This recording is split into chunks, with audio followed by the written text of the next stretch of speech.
तहज्जुद की नमाज रोडों पर पढ़ रहे थे। ये फर्क है क़ियादत का, ये फर्क है तुम्हारे शऊर का, तुम्हारे इत्तेहाद का। उत्तर प्रदेश में मस्जिदों में ईद की नमाज 4-4 मरतबा हुई, 3-3 मरतबा हुई, 2-2 मरतबा हुई। क्यों हुई? क्योंकि हुकूमत ने कहा रोड पे नमाज नहीं पढ़ना। और तुम और हम यहां पर हैदराबाद में क्या कर रहे थे? माह रमजान में तहज्जुद की नमाज रोडों पर पढ़ रहे थे।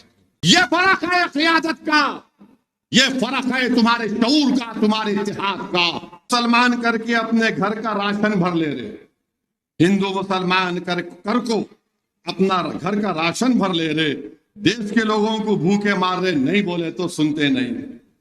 रेल भी बेचता हूं, मोदी बोल रहे रेल भी बेचता हूं, BHL भी बेचता हूं, तुम बोले तो जेल भी बेच देते हैं। कैसी तानाशाही कर रहे, नहीं बोले तो सुनते नहीं।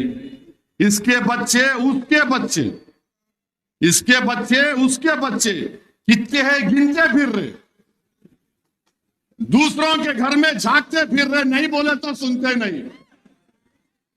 इन्हें क्या खा रहा, उन्हें क्या पका रहा, झांकते फिर रहे। इन्हें क्या खा रहा, उन्हें क्या पका रहा, झांकते फिर रहे। गरीब भूखा मर रहा, नहीं बोले तो सुनते नहीं।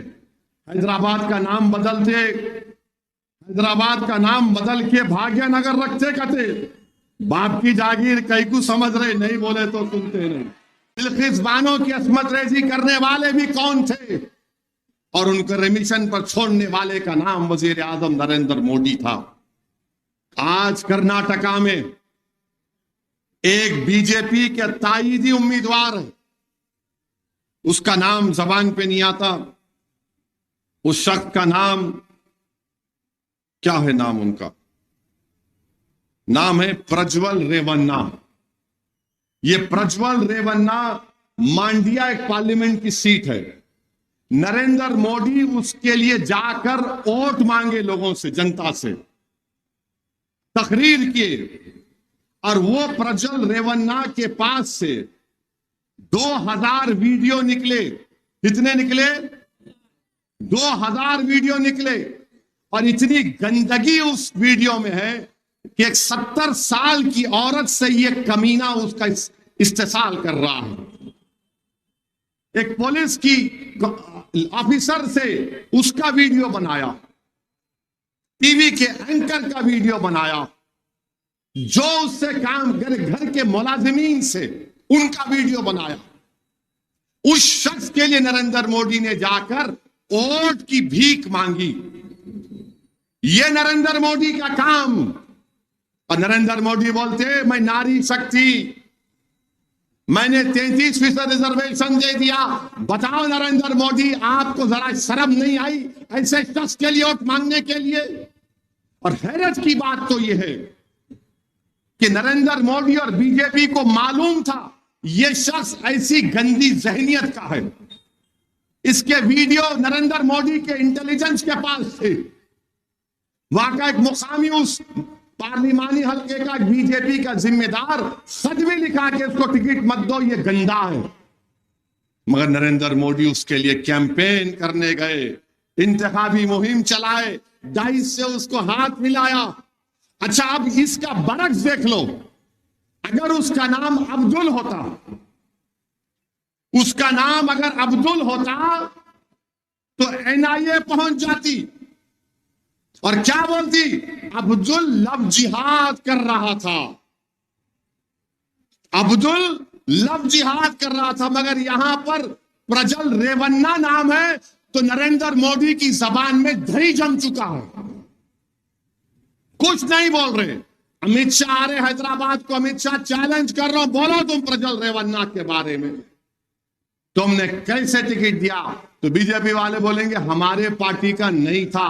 यह और बड़ा मसला है, तुम्हारी पार्टी का नहीं, दूसरी पार्टी का था। तुमको मालूम था कि यह कमबख्त, यह कमीना है, गंदा है, यह औरतों का इस्तेसाल करता है।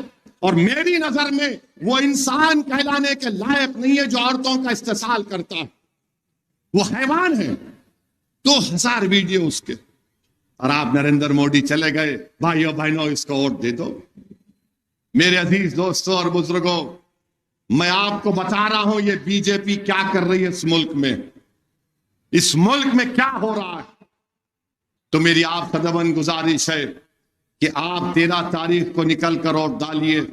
ये जो बीजेपी के उम्मीदवार यहां पर, जिसका जिक्र हाफिज मुजफ्फर साहब ने कहा कि तीर मारेंगे, मेरे भाई तीर याद रखिए, आरएसएस हमेशा जो काम करती है ना मुस्तकबिल में, पहले छोटे छोटे उसके तजुर्बे करती है, छोटे छोटे तजुर्बे करती है आरएसएस। तारीख उठाकर देख लो आप, एक चिमटी लेके देखते आपका रिएक्शन कैसा है। अगर आप ठंडे हैं तो बोलेंगे नहीं, इनका जमीर मुर्दार हो चुका है, जो चाहे करेंगे।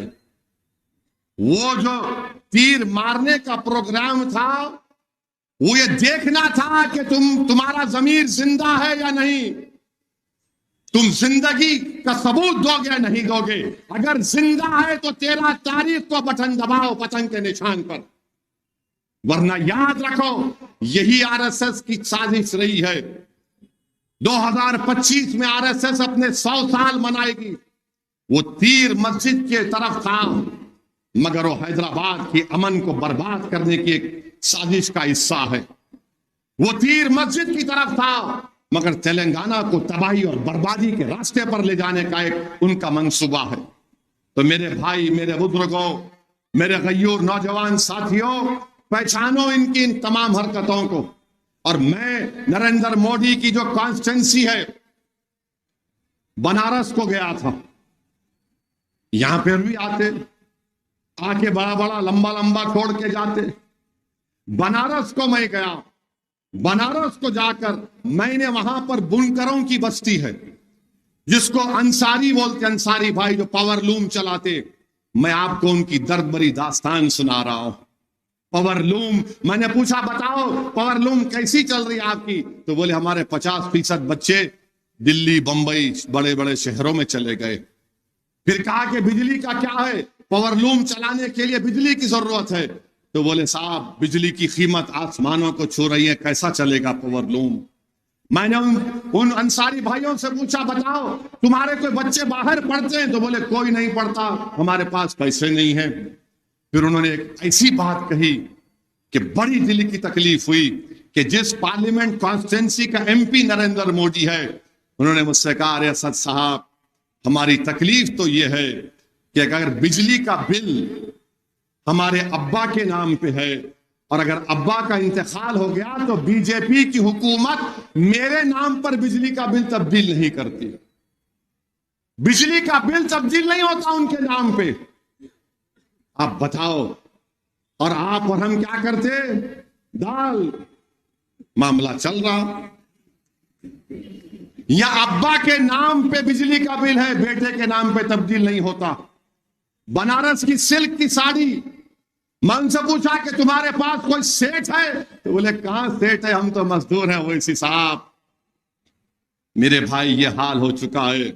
लोग बोलते, मुखालिफीन बोलते और बीजेपी वाले बहुत बातें करते, मगर जो घर में है लोग, मंजलिस क्या करी, अरे दीवाने मंजलिस क्या करी, तो अगर मैं बोलना शुरू करूं तो बहुत लंबा वक्त हो जाएगा।